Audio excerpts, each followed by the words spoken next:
নওগাঁর ৩টি উপজেলায় চলছে ভোট গ্রহণ। নওগাঁ শহরের পিটিআই স্কুল থেকে ভোটের সর্বশেষ পরিস্থিতি জানিয়েছেন প্রতিনিধি রায়হান আলম। উপজেলা নির্বাচনের শেষ ধাপে নওগাঁ সদর, মান্দা এবং মহাদেবপুর উপজেলায় সকাল ৮টা থেকে ভোট গ্রহণ শুরু হয়েছে।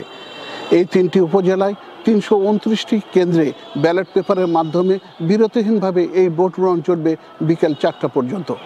ভোটাররা যাতে সুষ্ঠু ও সুন্দর রূপে ভোট দিতে পারে সেজন্য জেলা নির্বাচন কমিশন ব্যাপক প্রস্তুতি গ্রহণ করেছে। র্যাব, পুলিশের পাশাপাশি বিজিবি মোতায়েন করা হয়েছে। প্রতিটি কেন্দ্রে রয়েছে স্ট্রাইকিং ফোর্স। আমি কয়েকটি কেন্দ্রে ঘুরে ভোটারদের উপস্থিতি খুব কম দেখা গিয়েছে, কিন্তু ভোট কেন্দ্রের বাইরে উৎসুক জনতা, ভোটার এবং প্রতিদ্বন্দ্বী প্রার্থীদের ব্যাপক ভিড় লক্ষ্য করা গিয়েছে।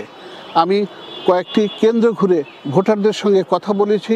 তারা জানিয়েছেন তাদের নির্বিঘ্নে তারা সুষ্ঠু ও সুন্দর রূপে, সুন্দর পরিবেশে তারা তাদের পছন্দের প্রার্থীকে তারা ভোট দিচ্ছেন। ৩ উপজেলায় চেয়ারম্যান পদে ১৪ জন, ভাইস চেয়ারম্যান পদে ১৩ জন এবং মহিলা ভাইস চেয়ারম্যান পদে ১৩ জন প্রার্থী প্রতিদ্বন্দ্বিতা করছেন।